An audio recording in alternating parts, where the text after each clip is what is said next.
तब मुंह के बल गिर के दंडवत किया। दाऊद ने कहा, हे मपीबोशेत। उसने कहा, तेरे दास को क्या आज्ञा? दाऊद ने उससे कहा, मत डर, तेरे पिता योनातान के कारण मैं निश्चय तुझको प्रीति दिखाऊंगा और तेरे दादा साउल की सारी भूमि तुझे फेर दूंगा और तू मेरी मेज पर नित्य भोजन किया कर। उसने दंडवत करके कहा, तेरा दास क्या है कि तू मुझसे ऐसे मरे कुत्ते की ओर दृष्टि करे। तब राजा ने साउल के कर्मचारी सीबा को बुलवाकर उससे कहा, जो कुछ साउल और उसके समस्त घराने का था वह मैंने तेरे स्वामी के पोते को दे दिया है। अब से तू अपने बेटों और सेवकों समेत उसकी भूमि पर खेती करके उसकी उपज ले आया करना कि तेरे स्वामी के पोते को भोजन मिला करे। परंतु तेरे स्वामी का पोता मपीबोशेत मेरी मेज पर नित्य भोजन किया करेगा।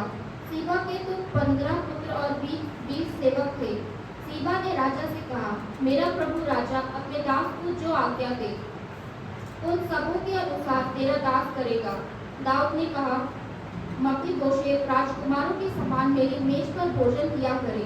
मपीबोशेत के भी मीका नामक एक छोटा बेटा था और सीबा के घर में जितने रहते थे वे सब मपीबोशेत की सेवा करते थे। मपीबोशेत यरूशलेम में रहता था क्योंकि वह राजा की मेज पर नित्य भोजन किया करता था। वह दोनों पाँव का पंगुला था। हालेलुया। हम लोग यहाँ पर आज इस वचन से हम लोग बातचीत करेंगे। हम लोग देखेंगे परमेश्वर आज अपने वचन के द्वारा हमसे क्या कहता है। याद रखिए, जिंदगी हमेशा निष्पक्ष नहीं होता। अगर आप लंबे समय तक जीवित रहते हैं तो आपको ऐसी परिस्थितियों और स्थितियों का सामना करना पड़ेगा जिनसे ऐसा लगेगा जैसे आपको छोड़ दिया गया है, पिता द्वारा छोड़ दिया गया, दोस्तों के द्वारा छोड़ दिया गया, या बीमारी के कारण से छोड़ दिया गया, नौकरी से निकाल दिया गया, या आपका जीवन साथी के द्वारा आपको छोड़ दिया गया, या उन लोगों के द्वारा छोड़ा गया जिनके ऊपर में आप बहुत ज्यादा भरोसा रखते थे, जिनके ऊपर में आपका बहुत ज्यादा भरोसा था। हो सकता है कि आपको आपका परिवार ने छोड़ दिया हो, जीवन साथी ने आपको छोड़ दिया हो, किसी अप्रत्याशित बीमारी के कारण से आपको लोगों ने छोड़ दिया हो सकता है आप कोई कंपनी में काम करते थे और कंपनी बंद हो जाने के कारण से लोगों ने आपको छोड़ दिया हो, आर्थिक स्थिति बिगड़ने के कारण से शायद लोगों ने आपके साथ अपना संबंध को तोड़ दिया हो। और मुझे नहीं पता कि आपने या आपको किसने गिराया, किसने छोड़ दिया, लेकिन आपको गिरा दिया गया है। और यदि आप इस समय सावधान नहीं रहेंगे तो आप निराशा और हताशा की स्थिति में आप पड़ जाएंगे। लेकिन बाइबल हमें जीवन की मुश्किलों से पार पाने का तरीका बताती है। आपको मालूम 3 इब्रानी जवानों के बारे में, सद्रक, मिस्रक, अबदnego के बारे में, उनको आग की भट्टी में डाल दिया गया था, लेकिन उस आग की भट्टी में परमेश्वर उनके साथ था। आपको मालूम कि दानियल को शेर के गुफे में डाल दिया गया था, लेकिन परमेश्वर ने शेर का मुंह को बंद कर दिया था। आपको मालूम यीशु को उनके परिवार के लोगों ने गड्ढे में डाल दिया। आपको पता, हाजिरा को रेगिस्तान में छोड़ दिया गया जहां उसके पास जाने के लिए और कोई जगह नहीं था। भले ही आपको छोड़ दिया गया, भले ही आप छोड़ दिए गए हों, लेकिन अच्छी खबर यह है कि परमेश्वर आपको फिर से उठाना चाहता है। अच्छी खबर यह है कि परमेश्वर आपको फिर से खड़ा करना चाहता है। हम लोग इस समय भजन संहिता 40 पढ़ेंगे। भजन संहिता 40 उसका 1 और 2 पद को हम लोग इस समय पढ़ सकेंगे। मैं धीरज से यहोवा की बाट जोड़ता रहा और उसने मेरी ओर झुककर मेरी दुहाई सुनी। उसने मुझे सत्यानाश के गड्ढे और दलदल के कीच में से उबारा और मुझको चट्टान पर खड़ा करके मेरे पांवों को दृढ़ किया है। हाँ, परमेश्वर आपको भूला नहीं है। उसने आपके हर आंसू, हर दर्द और हर वह अकेली रात, हर उस व्यक्ति को जिसने आपके साथ में बुरा किया, परमेश्वर ने उसको देखा है। जो कहता है कि मैं तुझे कभी ना छोड़ूंगा, मैं तुझे कभी ना त्यागूंगा। वो कहता है कि जगत के अंत तक मैं हमेशा तुम्हारे साथ रहूंगा। आज हम लोग मफीबोशेत की कहानी को हम लोग देख रहे थे। हम आज उसको पढ़ रहे थे। 2 शमूएल उसका 9 अध्याय 1 से लेकर 13 तक हमने आज इसको पढ़ा। और यह कहानी इस बात का प्रतीक है कि परमेश्वर अपने सभी बच्चों के लिए क्या करना चाहता है। ये कहानी से आप और हम सीख सकते हैं कि परमेश्वर हमारे लिए क्या करने जा रहा है, परमेश्वर हमारे लिए क्या करेगा। इस बात को हम इस कहानी के माध्यम से हम लोग सीख सकते हैं। पहला पद में लिखा है, दाऊद ने पूछा, क्या साउल के घराने में से कोई अब तक बचा है जिसको मैं योनातान के कारण प्रीति दिखाऊं। जब दाऊद राजा बन गया तो उसके मन में सबसे पहले ये सवाल आया, ये प्रश्न आया कि मैं किसके लिए आशीष का कारण बनूं, मैं किसकी मदद करूं, मैं किसकी सहायता करूं, किसको मैं उठाऊं। ये उसके अंदर में सबसे पहले आया, मैं किसकी मदद कर सकता हूं। उसको याद आया अपने मित्र योनातान के बारे में और उसके साथ में जो उसने वाचा बांधी थी, उसके साथ में जो उसने वायदा किया था, उसको वो याद किया। दाऊद को आशीष मिली और अब वह दूसरों के लिए आशीष का स्रोत बनना चाहता था, वो दूसरों के लिए वो आशीष का कारण बनना चाहता था। मेरे प्यारे भाइयों बहनों, इतिहास में एक लेखक के बारे में ऐसा बताया जाता है जिसका नाम एलेक्स था और वो अपने ऑफिस में एक फोटो लटका के रखा था और उस फोटो में आप देख सकते थे वहां पर एक बाड़ा है, बाड़ा के ऊपर में एक कछुआ जो है ऊपर में जाके अटका हुआ है, उसे बैठा हुआ है और उसको उसने वहां पर रखा था। लोग आते जाते थे उसके ऑफिस में और लोग उससे बातचीत करते थे तो पूछते थे कि भाई यहाँ पर आपने ये कछुआ का फोटो क्यों लटका के रखा है, क्या वजह है, क्या कारण है।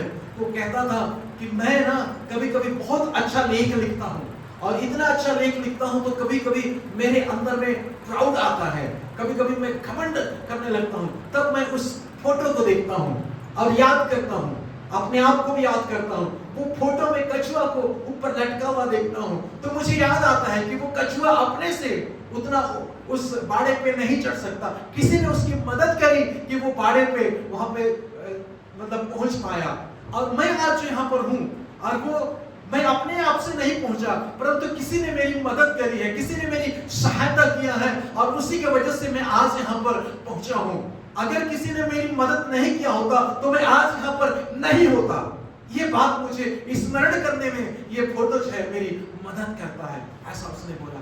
हाँ मेरे प्रिय विश्वासियों, आपको भी किसी ने मदद किया। आप अपने आप आज जिस स्थिति में हैं, जिस पोजीशन में हैं, आप वहां पर नहीं पहुंचे हैं, आप कामयाब हुए हैं, इसके पीछे किसी ना किसी का हाथ है। किसी ने आपकी कभी ना कभी छोटी सी या छोटी सी मदद आपको लोगों ने किया है। कई बार लोगों की मदद की जाती है और लोग जो है बाद में भूल जाते हैं, उनको यह पता नहीं रहता कि किसी ने मेरी सहायता करी तब मैं यहाँ पर पहुंच पाया हूँ, तब मैं यहाँ पर आज मतलब विद्यमान हूँ, यहाँ पर विराजमान हूँ। इस प्रकार जो है वो लोग भूल जाते हैं मेरे प्यारे भाई और बहनों। लेकिन दाऊद ने नहीं भूला, दाऊद ने नहीं भूला। जिस प्रकार से हम लोग परमेश्वर वचन से पढ़ेंगे तो हमको मिलता है, पहला शमूएल की पुस्तक उसका 20 अध्याय और उसका 14 और 15 पद को हम लोग पढ़ेंगे। पहला शमूएल की पुस्तक उसका 20वां अध्याय 14 और 15 पद। यहां पर लिखा है, और न केवल जब तक मैं जीवित रहूं तब तक मुझ पर यहोवा की कृपा ऐसे करना कि मैं ना मरूं, परंतु मेरे घराने पर से भी अपनी कृपा दृष्टि कभी ना हटाना, वरन जब यहोवा दाऊद के हर एक शत्रु को पृथ्वी पर से नष्ट कर चुकेगा तब भी ऐसा ना करना।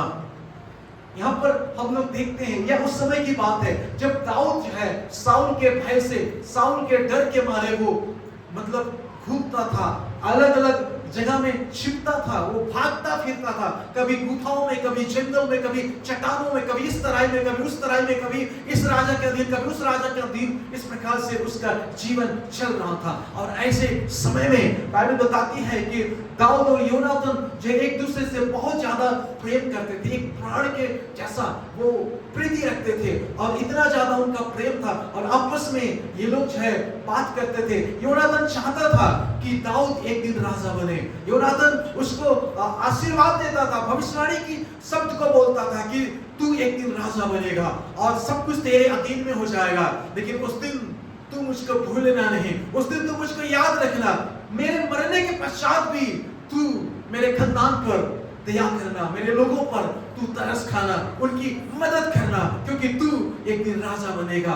इस प्रकार से योनातान जो है उसको कहा करता था। और हम यहाँ पर याद कर सकते हैं, यहाँ पर देख सकते हैं दाऊद के बारे में, विपत्ति के समय साथ देने के लिए परमेश्वर का वचन कहता है कि एक मित्र पैदा होता है। Hallelujah, hallelujah. बाइबल में लिखा है नीति वचन 17 का 17 में कि वहां पर एक ऐसा भाई के बारे में लिखा है, एक ऐसा मित्र के बारे में लिखा है जो विपत्ति के समय में वो खड़ा होता है, विपत्ति के समय में वो मदद करता है। योनातान के चले जाने के बाद भी दाऊद ने उस वाचा का स्मरण किया, उस वाचा का स्मरण के साथ उसका सम्मान किया कि मैंने योनातान के साथ में वाचा बांधी है।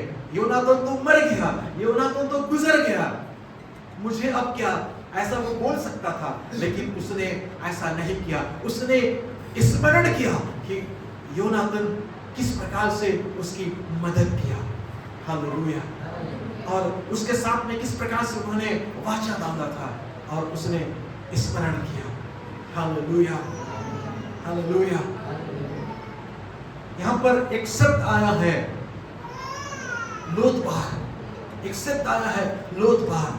यहाँ पर दूसरा शामूएल 9 का 3 को पढ़ेंगे तो लिखा है, मपीबोशेत 5 वर्ष का था जब उसकी दाई ने यह खबर सुनी कि साउल और योनातान युद्ध में मारे गए हैं। घबराहट और दुख में उसने उसे उठाया और दौड़ पड़ी और उसे गिरा दिया। यह अपंग इसलिए नहीं हुआ कि उसने कुछ किया था।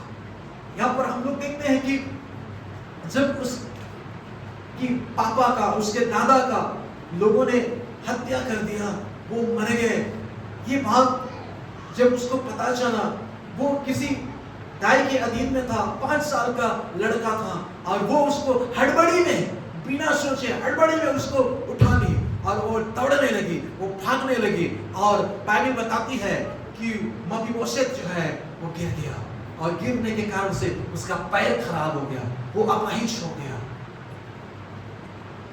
मेरे प्यारे भाई बहनों, दाऊद ने सेवक जो साउल का था, सीबा, उससे पूछा, क्या योनातान के परिवार में से कोई बचा है? क्या योनातान के परिवार में से कोई जीवित है? उत्तर आता है हाँ, उत्तर आता है हाँ, कि योनातान का एक बेटा मपीबोशेत वो जीवित है, वो अपाहिज है और वो लोदबार में एक अमुक व्यक्ति के परिवार में वो रहता है। हालेलुया। उसका नाम जो है आप यहाँ पर देख सकते हैं, वहां पर आप लिखा हुआ आपने शुरुआत में पढ़ा। उसका कोई गलती नहीं था मपीबोशेत का, लेकिन दूसरों के कारण से या दूसरों लोगों के साथ में उसका जुड़ाव था, उस जुड़ाव के कारण से उसके साथ गलत हुआ, उसके साथ अच्छा नहीं हुआ। हो सकता है आप कुछ नहीं किए, आप भी किसी के साथ जुड़े हुए हैं और उसके कारण से आपके जीवन में कुछ गलत हो गया। क्या कोई इस जुड़ाव को महसूस कर सकता है? जब मैं आपसे बात कर रहा हूं, परमेश्वर का वचन हमसे बात कर रहा है, क्या आप में से कोई इस तरह के जुड़ाव का महसूस करते हैं? किसी और के फैसले के नतीजे के कारण आपकी स्थिति खराब हो गई, बिना किसी गलती के आपको जख्म ढोना पड़ा, आपको दुख उठाना पड़ा। लोग अक्सर हमें हमारी कमी के कारण से पहचानते हैं, हमारे कमी के कारण से लोग हमको जानते हैं, लेकिन सच्चाई यह है कि हम सभी में कुछ ना कुछ कमी होती है। हालेलुया। बस कुछ कमियां दूसरों की तुलना में अधिक स्पष्ट दिखाई देती है, लेकिन याद रखें हर एक के जीवन में कोई ना कोई कमी होती है। मपीबोशेत लोदबार नामक स्थान पर रहता हुआ पाया गया। जब दाऊद ने उसको याद किया, उस समय वो लोदबार नामक स्थान में था। लोदबार नाम का शाब्दिक अर्थ है रोटी का अभाव, निराशा का स्थान। वहां पर वो पाया जाता है। एक दिन वो राज परिवार का था, लेकिन आज उसकी हालत ऐसी है कि वो अभाव में अपना जीवन को व्यतीत कर रहा है। वो अभाव में पाया जाता है, वो कमी में पाया जाता है। वहां पर भरपूरी नहीं है, हरियाली नहीं है, ऐसे स्थान में वो पाया जाता है। वो निराशा के स्थान में है। लेकिन अच्छी खबर यह है कि उसी निराशा के स्थान में राजा उसकी तलाश कर रहा था। Hallelujah, hallelujah. आप निराश हैं, आप अभाव में व्यतीत कर रहे हैं अपने जीवन को, लेकिन इस निराशा के दौर में, इस अभाव के दौर में परमेश्वर आपकी तलाश कर रहा है। आज जबकि आप अभाव में जी रहे हैं, परमेश्वर इसी परिस्थिति में आपको परमेश्वर ढूंढ रहा है। आप जहां गए भी हैं, परमेश्वर की तलाश आपके ऊपर में, परमेश्वर की नजरें आपके ऊपर में लगी हुई है। परमेश्वर कहता है, भजन संहिता में आप देखेंगे तो वहां पर लिखा हुआ है कि परमेश्वर स्वर्ग से इस पृथ्वी पर रहने वाले लोगों को निहारता है, उनको देखता है, उनको देखता है कि कोई अकाल में मर ना जाए। अकाल में समय उनको जीवित रखने के लिए परमेश्वर लोगों को देखता है। और आज की सुबह में मैं आपको कहना चाहता हूं, परमेश्वर आपको देख रहा है। Hallelujah, hallelujah. दूसरा सामुएल का 9 अध्याय का 7 पद में हम लोग यहां पर देखते हैं। उससे पहले हम 5 और 6 पद को पढ़ेंगे। यहां पर लिखा है, तब राजा दाऊद ने दूत भेजकर उसको लोदबार से अम्मीएल के पुत्र माकीर के घर से बुलवा लिया। जब मपीबोशेत जो योनातान का पुत्र और साउल का पोता था दाऊद के पास आया, तब मुंह के बल गिर के दंडवत किया। दाऊद ने कहा, हे मपीबोशेत। उसने कहा, तेरे दास को क्या आ गया? मेरे प्यारों, इस अध्याय को पढ़ने से ऐसा लगता है कि मपीबोशेत राजा के सामने आने से डरता था। राजा के पास आने के लिए वो डर रहा था, वो डर रहा था। एक ऐसे राजा के पास में जो उसकी तलाश कर रहा है, एक ऐसे राजा जो उसको ऊंचा उठाना चाहता है, उसके पास में आने के लिए मपीबोशेत डर रहा था। राजा उसके साथ में राजकुमार के जैसा उसको बनाना चाहता है, राजकुमार के जैसा उसके साथ में व्यवहार करना चाहता है। मेरे प्यारे भाई बहनों, जब उसको लेकर के आए, वो न्याय की या न्याय पाने की उम्मीद लेकर आया था, लेकिन उसके बदले में उसको अनुग्रह प्राप्त हुआ। हालेलुया। उसके बदले में उसको अनुग्रह प्राप्त हुआ। यहाँ पर 7 पद में लिखा है, दाऊद ने उससे कहा, मत डर, तेरे पिता योनातान के कारण मैं निश्चय तुझको प्रीति दिखाऊंगा और तेरे दादा साउल की सारी भूमि तुझे फेर दूंगा और तू मेरी मेज पर नित्य भोजन किया कर। हालेलुया। अपने पड़ोसी वाले को बोलिए, और तू मेरी मेज पर नित्य भोजन किया कर।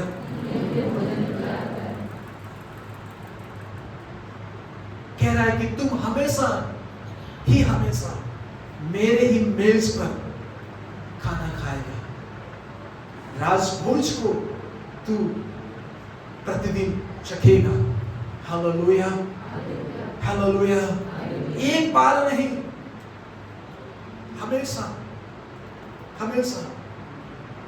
आपको परमेश्वर आमंत्रित करता है उसके परिवार में, उसके मेज में खाने के लिए। एक बार नहीं, जब आप असफल हो जाते हैं तब भी, जब आप खुद को संभाल नहीं पाते तब भी वो हमेशा आपको अपने मेज में खाने के लिए देना चाहता है।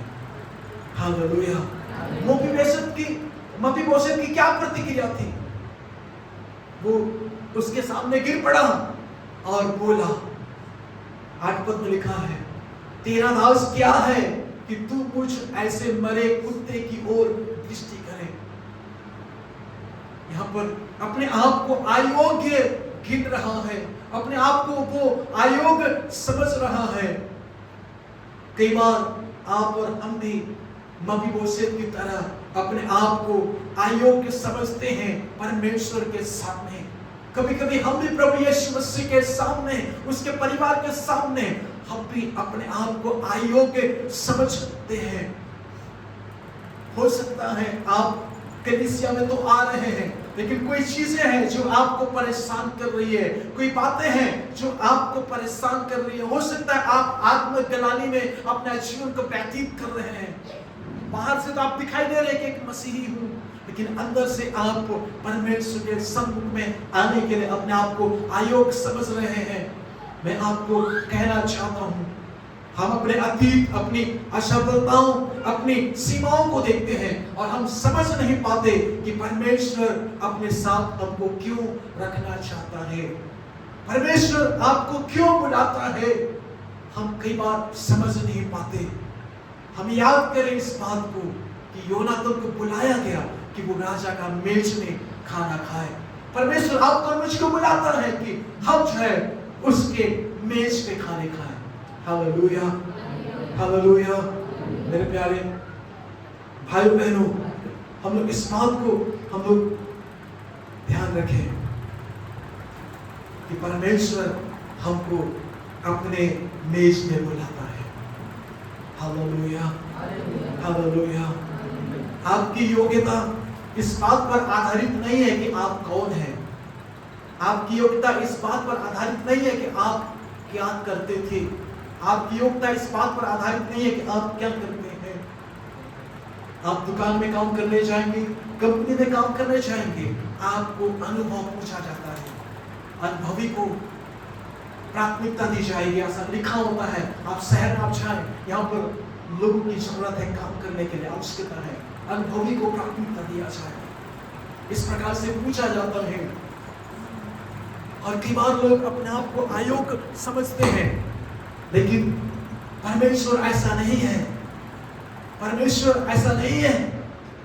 आपकी योग्यता पिछले दिनों में क्या थी, आप पिछले दिनों में क्या करते थे, कल आप क्या कर रहे थे, उसको परमेश्वर आपकी योग्यता नहीं मानता। आप किसे जानते हैं ये बात की महत्व नहीं रखता। आपका कोई सोर्स वाला व्यक्ति है या नहीं, ये भी मायने नहीं रखता। आपकी योग्यता इस बात पर आधारित है कि यीशु मसीह ने आपके लिए कलवरी क्रूस पर क्या किया है। हालेलुया। यीशु मसीह ने कलवरी क्रूस पर आपके लिए क्या काम किया है, उस पर आपकी योग्यता आधारित है।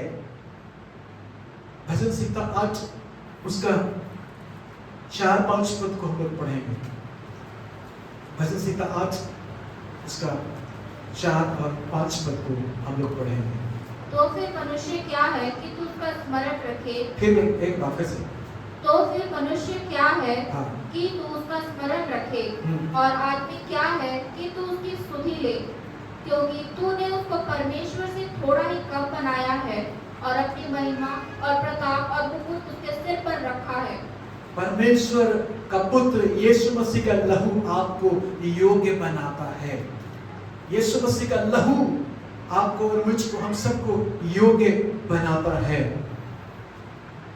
हम लोग यहाँ पर आगे दूसरा सामुएल 9वां अध्याय 11 और 12 पद को पढ़ेंगे। तो वहां पर इस प्रकार से लिखा है, सीबा ने राजा से कहा, मेरा प्रभु राजा अपने दास को जो जो आज्ञा दे उन सबों के अनुसार तेरा दास करेगा। दाऊद ने कहा, मपीबोशेत राजकुमारों के समान मेरी मेज पर भोजन किया करे। 13 पद में लिखा है, मपीबोशेत यरूशलेम में रहता था, क्योंकि वह राजा की मेज पर नित्य भोजन किया करता था। वह दोनों पांव का पंगुला था। लोदबार से आया और वो अब यरूशलेम में है। अब वो यरूशलेम में राजा जहां पर रहता था वहां पर है। ध्यान दीजिए, मपीबोशेत राजा की मेज पर बैठता था। और क्या होता है जब वो राजा के मेज पर बैठता है? मेज के चारों ओर बैठ करके लोग खाना खाते हैं। वो मेज पर बैठा है, डाइनिंग टेबल पर वो बैठा है। तो क्या हो रहा है? मपीबोशेत की क्या पहचान बनती है जब वो बैठता है राजा के सामने? राजा के सामने मेज पे बैठता है। कई बार राजकुमारों के साथ में मेज पे बैठता है तो बैठता है, कमर से ऊपर तक तो दिखाई दे रहा है, लेकिन कमर से नीचे पैर तक टेबल ने ढक दिया है, मेज ने ढक दिया है। उसकी अपंगता छुप गई, उसके अपाहिजपन छुप गया, उसका लंगड़ापन छुप गया। Hallelujah, hallelujah. जब आप प्रभु के पास आते हैं, जब हम अपना जीवन प्रभु को देते हैं, हम जब प्रभु के मेज में बैठते हैं, हमारी कमियां, हमारी आरोग्यता, सब कुछ छुप जाता है, सब कुछ छुप जाता है। जब परमेश्वर आपको और मुझको देखता है तो वो यीशु में देखता है, वो मसीह यीशु में देखता है। हमारे गुनाह, हमारे कमजोरियां, बीते कल का हमारे क्रियाकलाप सब छुप जाता है और हम प्रभु परमेश्वर के सामने हम धर्मी ठहराए हुए लोग जो है वहां पर एक साथ नजर आते हैं। बाइबल कहती है, जो पाप से अनजान था उसी को परमेश्वर ने हमारे लिए पाप ठहराया, ताकि उसमें होकर हम परमेश्वर की धार्मिकता बन जाएं। हालेलुया। मेरे प्यारे भाई बहनों, राजा का अनुग्रह से उसकी विकलांगता छिप गई, राजा की कृपा से उसकी विकलांगता छिप गई। वह एक पुत्र के रूप में वहां पर बैठता है। आप बाइबल में देख सकते हैं परमेश्वर कैसे लोगों को अपने भोज में आमंत्रित करता है। परमेश्वर ने योना को, परमेश्वर ने नूह को बुलाया। आप देख सकते हैं नूह के बारे में, जो एक नशे की आदत से वो जूझ रहा था, उसकी लत से वो जूझ रहा था। मेरे प्यारो, अब्राहम को परमेश्वर ने बुलाया, जो भय के आगे झुक गया था। आप देख सकते हैं याकूब को परमेश्वर ने बुलाया, जो कि एक धोखेबाज, एक अड़ंगा मारने वाला। परमेश्वर ने मूसा को अपने भोज में बुलाया, जो कि बहुत जल्दी क्रोधित हो जाता था। परमेश्वर ने मेरे प्यारो राहाब को बुलाया, जो कि एक वेश्या थी। परमेश्वर ने गिदोन को बुलाया, जो कि असहाय महसूस करता था, जो अपने आप को असुरक्षित समझता था। परमेश्वर ने ऐसा बुलाया। लोगों का जीवन ऐसा था, फिर भी उसने हर एक को बैठक में बैठने का अवसर देता है। हालेलुया। हर एक को परमेश्वर के मेज में, राजा के मेज में बैठने का हर एक को मौका मिला, हर एक को वो मौका मिलता है। और वो ऐसा बैठक जहां पर हर समस्याओं का एक समाधान, हालेलुया, हर समस्याओं का एक समाधान है। यह कहानी हमारे साथ कैसी जुड़ी है, किस रीति से ये कहानी हमारे साथ जुड़ी हुई है, हम लोग इसको देखेंगे। पहली बात हम लोग इस समय देखेंगे यूहन्ना का सुसमाचार उसका 6वां अध्याय और उसका 44 पद। यूहन्ना का सुसमाचार 6 अध्याय उसका 44 पद। जल्दी से पढ़ेंगे।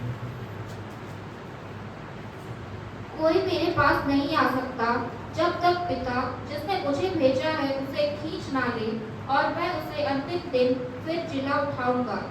यीशु मसीह कहता है कि उसके पास कोई नहीं आ सकता जब तक कि भेजने वाला पिता उसे अपनी ओर आकर्षित ना करे, और उसे अंतिम दिन में कहता कि जिला उठाऊंगा। ये कहानी हमारे साथ जुड़ी हुई है, मपीबोशेत की कहानी, क्योंकि परमेश्वर ने हमको चुना है। आपका मुझको परमेश्वर ने चुना है। Hallelujah, hallelujah. जिस प्रकार दाऊद ने मपीबोशेत को बुलाया, उसी प्रकार परमेश्वर ने हमको बुलाया है। परमेश्वर ने हमको बुलाया है। हमने परमेश्वर को नहीं खोजा, बल्कि उसने हमको खोजा। हालेलुया। उसने हमको खोजा, उसने हमको ढूंढा। इस बात को पौलुस भी कहता है, हमने पा लिया। वृद्धेव कहते कि परमेश्वर ने हमें पा लिया। हालेलुया। परमेश्वर हमको खोज रहा था। हम असहाय, हम अभाव के हालात में पाए गए, लेकिन परमेश्वर ने हमें खोज किया। क्या कोई है? दाऊद कहता है जिस पर मैं अपनी प्रीति दिखा सकूं, अपना प्रेम दिखा सकूं योनातन के कारण से। वो कहता है कोई है जिसको मैं परमेश्वर की प्रीति दिखा सकूं, परमेश्वर का प्यार बांट सकूं। प्यारो,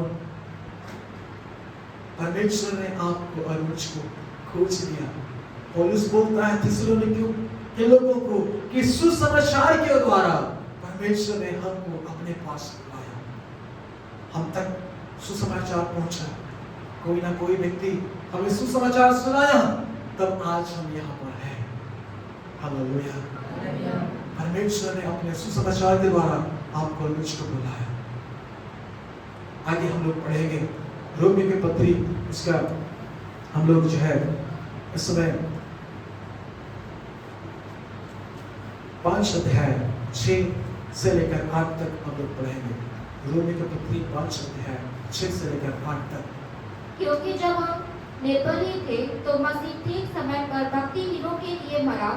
किसी धर्मी जन के लिए कोई मरे यह तो दुर्लभ है, परंतु हो सकता है किसी भले मनुष्य के लिए कोई मरने का भी साहस करे। परंतु परमेश्वर हम पर अपने प्रेम की भलाई इस रीति से प्रकट करता है कि जब हम पापी ही थे तभी मसीह हमारे लिए मरा। अतः जबकि हम अब उसके लहू के कारण धर्मी ठहरे, तो उसके द्वारा परमेश्वर के क्रोध से क्यों न बचेंगे। नैतिक रूप से हम परमेश्वर के परिपूर्ण मानकों पर हम लोग खरे नहीं उतर सकते। शारीरिक रूप से हम सभी को पीड़ा और मृत्यु का सामना करना पड़ता है। आध्यात्मिक रूप से हम स्वयं को इतना धर्मी नहीं बना सकते कि परमेश्वर के पास में हम लोग जा सके। मपीबोशेत भी ऐसा ही नहीं कर सका और ना ही हम कर सकते हैं, लेकिन ये परमेश्वर ने हमको बचाया। हालेलुया। परमेश्वर ने हमको स्वयं बचाया। ये मपीबोशेत की कहानी हमारे साथ में संबंध रखती है, क्योंकि हम अपने आप का उद्धार नहीं कर सकते थे। हम अपने आप को पाप से, नरक से नहीं बचा सकते थे, लेकिन उसने अपना इकलौता पुत्र यीशु मसीह को भेजा। जब हम पापी ही थे तो ठीक समय पर बाइबल हमें बताती है कि यीशु मसीह हमारे लिए मरा। हालेलुया।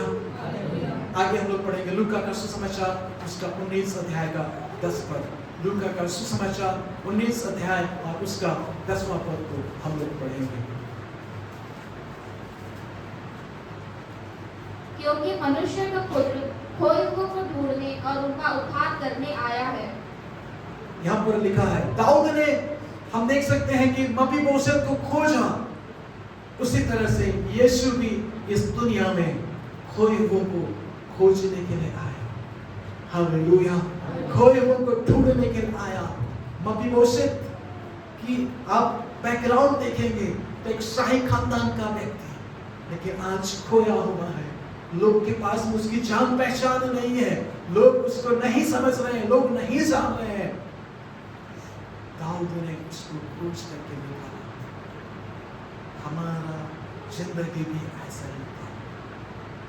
हम खोए हुए थे, हम भटके हुए थे, हम सब ने अपना अपना मार्ग ले लिया था, लेकिन हम सबको बचाने के लिए, ढूंढने के लिए परमेश्वर ने उपाय किया। वो हमारा यहोवा इरे है, हम सबके उद्धार के लिए उसने उपाय किया, हमको वो ढूंढने आया। Hallelujah, hallelujah. परमेश्वर आपको, मुझको, हम सबको अपने साथ भोजन करने के लिए आमंत्रित करता है। हम सबको अपने साथ भोजन करने के लिए वो आमंत्रित करता है। हम लोग पढ़ेंगे इस समय लूका का सुसमाचार, उसका 22 अध्याय 29 और 30 पद को हम लोग पढ़ेंगे।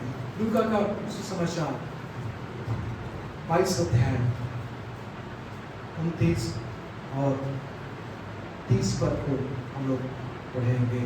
और जैसे मेरे पिता ने मेरे लिए एक राज्य ठहराया है, वैसे ही मैं भी तुम्हारे लिए ठहराता हूँ, ताकि तुम मेरे राज्य में मेरी मेज पर खाओ पियो, वरन सिंहासनों पर बैठकर इस्राएल के 12 गोत्रों का न्याय करो। Hallelujah, hallelujah. मेरे प्यारे भाई बहन, यहाँ पर वो कहता है, वो विशेष अधिकार देता है कि हम परमेश्वर के राज्य में, उसकी मेज पर हम लोग खाना खाएं। यही तो एक मुख्य बात है, यही एक असली बात है। सिर्फ आपको और मुझको उद्धार नहीं देता, सिर्फ नरक से मुक्ति नहीं देता, बल्कि समाज में एक बराबरी का स्थान देता है। हालेलुया, अपनापन, सहारा और परिवार का साथ हमको प्राप्त होता है। ये बड़े दुख की बात है इंडिया में, साउथ इंडिया में, मैं कहूँगा साउथ इंडिया में बड़े दुख की बात है। पिछले दिनों में, अभी इसी जुलाई महीने की बात, मेरे ख्याल से 15 या 19 तारीख की बात है, एक दलित ईसाई का देहांत हो गया, तो उसको सार्वजनिक ईसाई कब्रिस्तान में गाड़ने नहीं दिया गया। आज भी ईसाइयों के बीच में, मसीहियों के बीच में तुच्छ समझते हैं बहुत सारे लोगों को। ऊंच नीच भेदभाव का आज भी पीरियड चल रहा है। आप जिस देश में रहते हैं, ये सही मसीहत नहीं है। ये असली मसीहत नहीं है कि आप भेदभाव करें, आप भेदभाव करें। याकूब बोलता है, कोई सोने का रिंग पहन करके आया है तो आप उसको अपने अच्छे स्थान में बैठाते हो और बाकी को कहते हो जमीन में बैठो। प्रिय भाई और बहनों, पक्षपात लोग आज कर रहे हैं। यदि आपका और हमारा जीवन भी ऐसा ही है, हम भी पक्षपात करते हैं लोगों से, तो आज मन फिराने की जरूरत है। आप कपड़े को देखकर आप लोगों को पहचानते हैं, मन फिराने की जरूरत है। आप लोगों की गाड़ी को देख करके पहचानते हैं, आपको मन फिराने की जरूरत है। आप लोगों की नौकरी को देख करके पहचानते हैं, आपको मन फिराने की जरूरत है। आप लोगों का बिजनेस को देखते हैं, लोगों का घर को देखते हैं, लोगों का बैकग्राउंड देख करके आप लोगों के साथ व्यवहार करते हैं, मन फिराने की जरूरत है। परमेश्वर के राज्य में एक बराबरी है। हालेलुया, कलीसिया में सब लोग बराबर हैं, इसलिए मत बोलिएगा मेरे से कभी। इसलिए मैं बोलता हूं, या चेयर में भी आप आते हैं तो सबसे पहले बैठे। हालेलुया, सबसे पहले बैठे, कोई खरीदा नहीं है। हो सकता है कि उन्होंने ज्यादा डोनेशन दिया होगा कुर्सी खरीदने के लिए, लेकिन परमेश्वर के भवन में सबके लिए बराबरी है। हो सकता है कोई कहे कि मैं इस भवन को बनाया हूं, हो सकता है कहेगा, लेकिन राजा के मेज में सब लोग एक साथ बैठते हैं। हालेलुया, कि कोई मतभेद नहीं, सबके साथ में एक साथ। Hallelujah, hallelujah.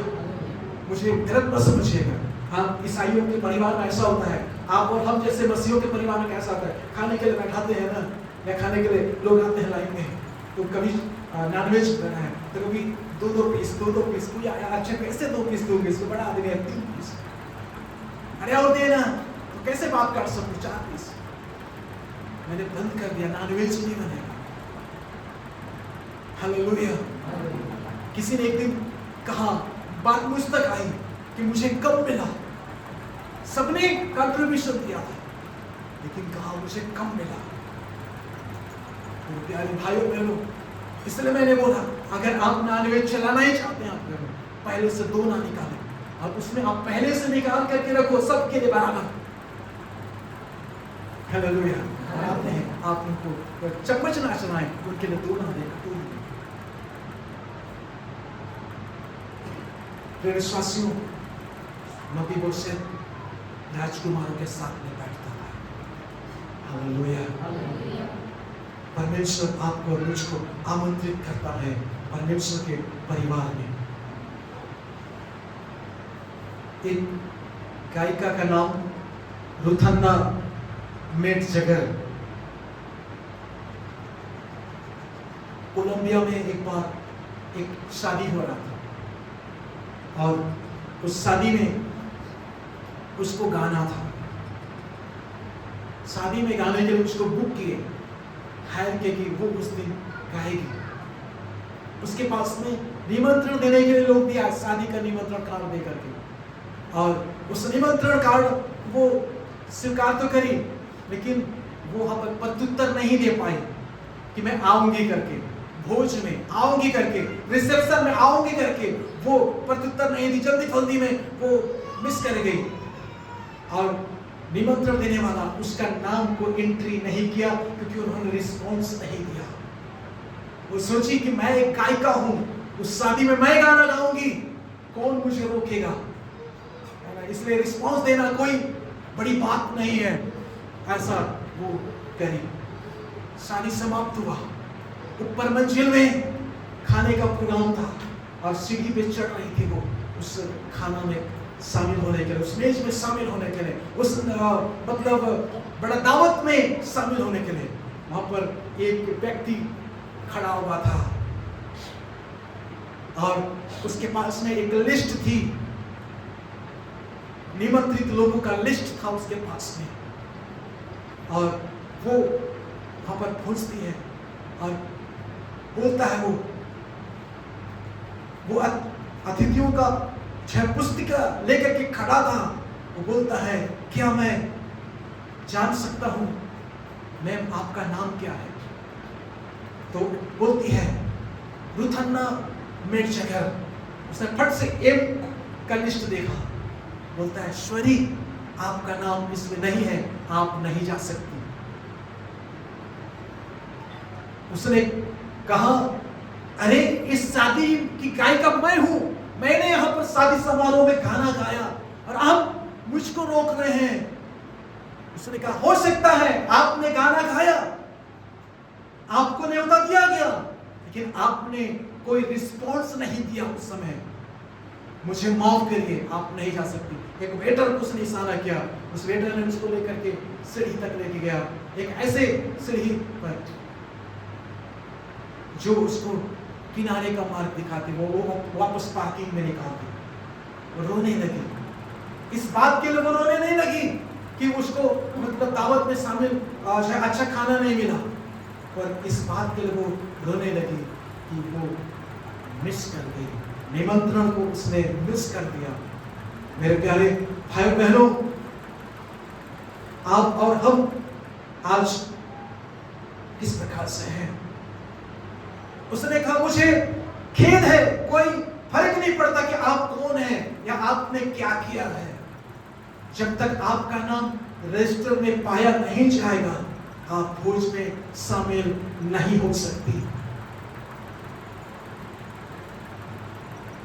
वो निमंत्रण के समय बहुत ज्यादा व्यस्त थी, इसलिए उन्होंने रिस्पॉन्स नहीं दिया था।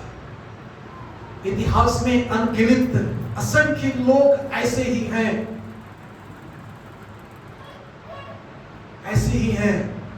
जिन्होंने अपने जिंदगी की व्यस्तता के कारण यीशु मसीह के निमंत्रण का जवाब नहीं दिया है। कई लोग मानते हैं कि मैं चर्च में दरी बिछाता हूं, मैं पोछा लगाता हूं, मैं पास्टर के लिए टेबल बिछाता हूं, मैं पूरा प्रिय सिस्टम तैयार करता हूं, मैं अच्छा बजाता हूं, मैं अच्छा गाता हूं, मैं परमेश्वर की किताब में मेरा नाम तो जरूर होगा। मैं अच्छा दान देता हूं, मैं अच्छा चर्च बिल्डिंग बनवाया हूं, मेरा नाम तो जीवन की पुस्तक में होगा। याद रखिए, बपतिस्मा लेना, सेवकाई करना पर्याप्त नहीं है। अगर अभी तक आपने यीशु मसीह का निमंत्रण को स्वीकार नहीं किया, तो अभी भी मौका है कि प्रभु, मैं आपका निमंत्रण को स्वीकार करता हूं, मैं एक पापी हूं, प्रभु मुझे माफ कीजिए, मुझे क्षमा कीजिए, क्रूस पर भाई आपके लहू से मुझको धो दीजिए, मुझे शुद्ध कीजिए, पवित्र कीजिए। मैं पुराने मार्गों को त्यागती हूं, अपने जीवन का प्रभु आपको स्वीकार करती हूं, आपको अपना उद्धार करता स्वीकार करता हूं, और अपना जिंदगी में आपको समर्पित करता हूं कि मैं आपके पीछे पीछे चलूंगा। इस प्रकार का आपने अगर निमंत्रण का प्रत्युत्तर अभी तक नहीं दिया है, आप मिस कर जाएंगे, जीवन की पुस्तक में आपका नाम नहीं होगा। आप चाहे बपतिस्मा लिए हो, चाहे आप दृढ़ीकरण लिए हो, चाहे आप बहुत दान दिए हो चर्च बिल्डिंग बनाने के लिए, आप पास्टरों को मदद करते हो सकता है, लेकिन आपने उस मसीहा का निमंत्रण को आपने स्वीकार नहीं किया, तो आपका स्थान स्वर्ग में नहीं है, आपका स्थान स्वर्ग में नहीं है। आज भी मौका है, ये भाई बहनों, मन फिराइए, प्रस्ताव कीजिए, सुसमाचार को एक्सेप्ट कीजिए और अपना जीवन प्रभु को समर्पित कीजिए। मैं आपको बताना चाहता हूं, बाइबल कहती है, धर्मी जन 7 बार भी गिरे तो उठ करके वो खड़ा हो जाएगा। Hallelujah, hallelujah. मेरे प्यारे भाई बहनों, उठ के खड़ा होता है, ऐसा हम देखते हैं। चाहे आपको किसी ने गिराया हो या कुछ वजह से आप गिर गए हो, लेकिन कोई तो है जो आपको उठाता है, कोई तो है जो आपको उठाता है। ये कोई मायने नहीं रखता कि आपको कौन उठाता है, लेकिन याद रखें, उठाने वाला तो केवल सिर्फ यीशु मसीह है। हालेलुया। आज जैसे भी आप गिरे पड़े हैं, परमेश्वर आपको ऊंचा उठाना चाहता है। यदि दोबारा दोहराऊं, अब तक जवाब देने में आपने देरी की है, तो आज वह दिन है, राजा आपको बुला रहा है, राजा आपको बुला रहा है, मेज तैयार है, आपके लिए कुर्सी आरक्षित है, आपके लिए कुर्सी आरक्षित है वहां पर बैठने के लिए। हालेलुया। आइए अपने आंखों को बंद करें, मेरे सर को झुकाएं। आपका लोदबार कहाँ है? आपका लोदबार कहाँ है? क्या आपके जीवन में कोई ऐसा क्षेत्र है जहां पर आपको कोई उम्मीद नहीं दिखाई देता, जहां पर आपके लिए कोई उम्मीद नहीं है? क्या आपके जीवन में कोई ऐसी जगह है जहां पर आपको रोटी का अभाव है, आपको भोजन नहीं मिलता? अगर आप विश्वास करें कि उस स्थिति में भी परमेश्वर आपको बुला रहा है, परमेश्वर आपको बुला रहा है, इस अर्थ को आप समझें। मपीबोशेत अपने कार्यों के कारण अपंग हो गया था, ऐसा नहीं है, परंतु किसी औरों के कारण, किसी औरों के काम के कारण मपीबोशेत अपंग हो गया था, जिस पर उसका नियंत्रण नहीं था। मेरे प्रिय विश्वासियों, क्या आपने कभी किसी दूसरे व्यक्ति के फैसले के परिणाम को आज आप भुगत रहे हैं? इसने आपके आत्मसम्मान को प्रभावित किया। मपीबोशेत के प्रति दाऊद की प्रतिक्रिया उस घाव को कैसे भरती है, आप सोचें। परमेश्वर के लिए आप प्रतिक्रिया देते हैं, यीशु मसीह के लिए आप प्रतिक्रिया देते हैं, तो आपके जिंदगी के जख्म को, आपके घाव को वो भरेगा, वो भरेगा। राजा बनने के बाद में दाऊद का सबसे पहला विचार था कि मैं किस पर अपना प्रेम प्रकट करूं, मैं किसकी मदद करूं, किस पर मैं दया दृष्टि दिखाऊं, मैं किसकी मदद कर सकता हूं, किसको ऊंचा उठा सकता हूं। मेरे प्यारे भाई और बहनों, आपके जीवन में कौन ऐसा व्यक्ति हो सकता है जो किसी के आने का इंतजार कर रहा हो? आप यूं ही अपने पद पर, अपने स्थान पर नहीं पहुंच गए, आपको किसी ने पहुंचाया है। कोई तो है जिसके वजह से आप उस पोजीशन में पहुंच पाए। क्या आपने उसको भुला दिया? क्या आपने उसको भुला दिया?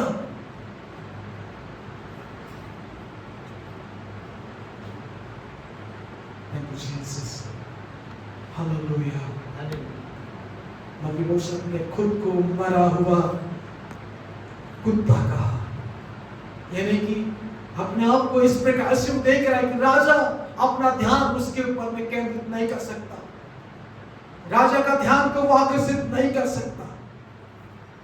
आयोग समझ रहा है। कई बार हमें वातावरण और परिस्थितियों के कारण से परमेश्वर के ऊपर में या उसके वचन पर विश्वास करना मुश्किल हो जाता है, कठिन हो जाता है। आज कौन सी ऐसी बातें हैं जो आपको राजा के मेज में बैठने के लिए अयोग्य ठहराता है? अगर आप अपने आप को प्रभु यीशु मसीह के उस महान काम, क्रूस के उस बलिदान को याद करें जो आपको योग्य बनाता है, आपको सक्षम होने में मदद करता है। आप परमेश्वर के बीच में बैठे हैं।